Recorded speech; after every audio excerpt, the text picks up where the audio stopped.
In the aftermath of his miserable May 9th victory parade, Putin stood before the world and said something nobody expected. An end to the Ukraine war is coming, Russia's leader claimed. This isn't the declaration of an inevitable Russian victory that it appears to be. It's a silent admission that Russia has lost, and Putin is now looking for an off-ramp. Putin's words highlight that even he is aware of the massive momentum shift taking place in Ukraine. Now he's preparing the Russian people for the failure of the special military operation. We're going to tell you how, but before we do, there's Putin's statement to cover. Just hours after enduring a scaled-back Victory Day parade that was a complete humiliation for a man who uses that parade to project Russian power, Putin stood before the media and said something very interesting. "I think that the matter is coming to an end." Those words related to the Ukraine war, and they were very carefully chosen. Matter replaced war, because Putin has tried to avoid any statement that would make it seem like the war he started is actually a war, even as over 1.3 million Russians and counting become casualties in this operation. But the real headline here is that Putin seems to believe that the end is near. What we're seeing here is a change in the Russian leader's stance, and many of his words from May 9th show that he's trying to prepare his people for an end that they may not have seen coming. Even as he called the Ukraine war just because it tackled the aggressive force that is Ukraine, Putin used much of his speech to rail against the collective West for the support provided to Ukraine. They, the West, promised assistance and then began fueling a confrontation with Russia that continues to this day. "I think the matter is coming to an end, but it is a serious matter," Putin said of the West. Again, as with so much of what Putin said following his pitiful parade, there is doublespeak on display. Outwardly, Putin rallies against the West. Inwardly, he's trying to reposition Russia as something that it absolutely isn't, which feeds into his silent admission that it's all over. We also saw Putin's tune changing when it comes to negotiations with Ukraine. A meeting in a third country is also possible, but only once final arrangements have been reached on a peace treaty for a long-term historical perspective. To take part in this event and sign treaty, but it must be the final step, Putin declared. Again with a doublespeak. What we see with this statement is twofold. Putin is again trying to act as though he holds all of the cards as he rattles on about final steps and final agreements. But behind the bluster lies desperation. This is Putin, as clearly as he is able, calling out to anybody that will listen that Russia is ready to make a deal and end the war that it started. What do we mean by that? We'll tell you what we don't mean first. Putin's words, as they usually do, are supposed to project the image of a powerful leader who is in total control of the situation. One interpretation of these words is that Putin may genuinely believe that Russia is on the verge of winning the war in Ukraine. But if that's the case, then it showcases how Putin's delusions and his inability to hear the truth from generals who are more concerned with their own survival than they are about reporting battlefield conditions are leading him astray. Nothing about Russia's offensive in Ukraine suggests that a victory for Russia is coming anytime soon.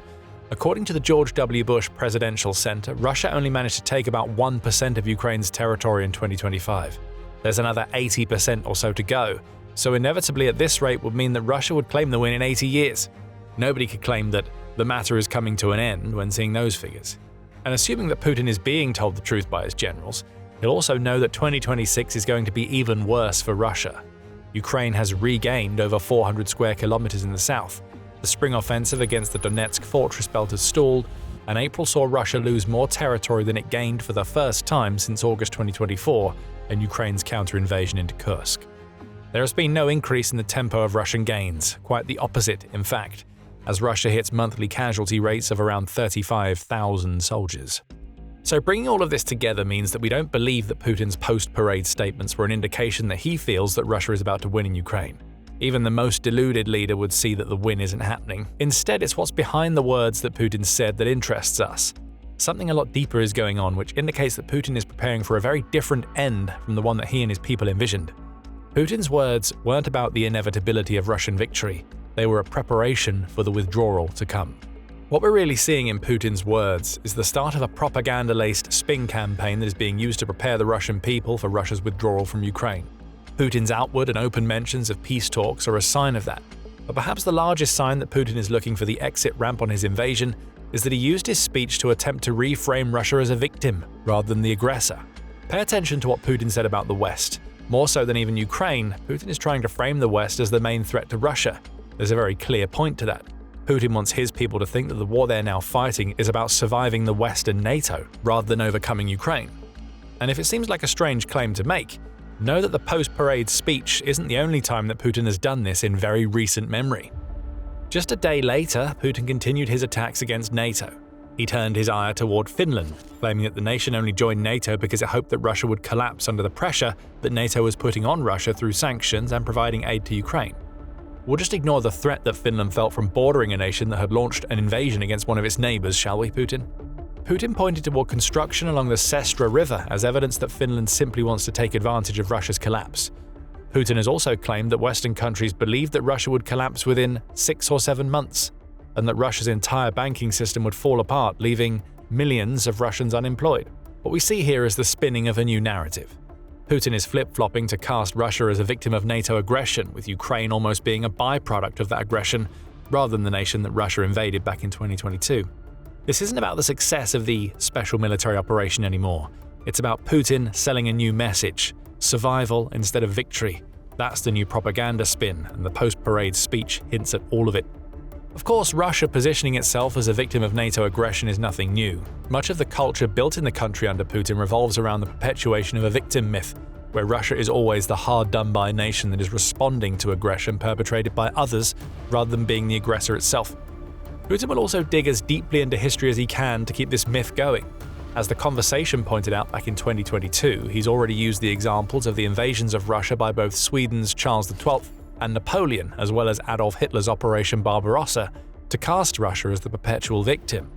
In a sense, the narrative framing that we see Putin doing as he rails against the West in multiple speeches is just a continuation of what he's been doing for years. But now it's different. The narrative thread to which Putin has clung for so long is being ramped up. Victory Day and the post-parade speech being used to vilify the West rather than glorify Russia is a new step on the road to Russian victimhood, and Putin has taken it for a very clear reason. He knows that the invasion of Ukraine is failing, and he's looking for a way out. That changes everything about the Ukraine war. And by the way, you're watching The Military Show, and we bring you the full picture, not just the headlines. If you're new to the channel, hit subscribe as we break it down like this every single week. So what are we really seeing from Putin's post-parade statements? This is less about power projection and more about Putin looking at the lay of the land and realizing that he needs to change his messaging so that his people are prepared for a different outcome to the Ukraine war than the one Putin promised. Putin didn't want to do this, but the new propaganda is being pushed out because Putin knows that he's leading Russia into a spring filled with issues, which will lead into a summer and beyond that could cripple Russia. CNN made a similar point in an April 26th piece, in which it pointed out that Putin has tried several approaches before settling on using his messaging to prepare Russia's people for a withdrawal. There has been very public pushback against Putin, even from members of the Russian media that are supposed to support the Kremlin, as Ukrainian attacks cause rolling blackouts and fuel shortages. Putin has tried to crack down on open communication in Russia by cutting off mobile internet and cracking down on popular messaging apps such as Telegram. A spate of political arrests and raids is also being carried out, as Putin's paranoia leads him to go on the attack against anybody whom he believes to be a threat to his position. But these are just stopgap solutions that are in place to help Putin control the narrative in Russia. The reality is that not even these crackdowns can hide the very real wartime pain that Russia's people are feeling, especially economically. Even Putin has been forced to admit that Russia's economy is in trouble, as he did in mid-April in a speech where he demanded solutions from the country's economic and business heads. But those demands are hollow, as Putin knows as well as anybody else that Russia's financial woes and the cost of living crisis they have forced onto people are caused by his Ukraine tunnel vision, leading him to pour billions upon billions of dollars into a war that Russia isn't winning. On the global stage, things are looking even worse for Putin, and the Victory Day parade that preceded his latest speech is evidence of that. In 2025, the parade offered a full showcase of Russian military hardware and was attended by such dignitaries as China's President Xi Jinping and Venezuela's dictator Nicolas Maduro. The latter is out of the picture now due to a US raid, and that only feeds into Russia's problems on the international stage as it sees its geopolitical influence wane. As for the 2026 version of the parade, the military hardware was gone, and the best that Putin could muster in terms of attending leaders was his puppet in Belarus, Alexander Lukashenko, and representatives from nations like Laos, Kazakhstan, and South Ossetia. Combine Russia's domestic woes with its waning global influence, and you get clear indications that any attempts to project power now ring hollow. Putin knows it. And it's why the messages he delivered in his post-parade show were more for Russia's people than they were for the Western nations that they appeared to target on the surface. Putin's mention of being open to talks with Ukraine is especially telling. It shows us that Russia's president is trying to sell a different outcome to the special military operation than he was before. First, Putin offered all of Ukraine. Then, when it became clear that it wasn't going to happen, he offered the Russian people the conquest of Donetsk.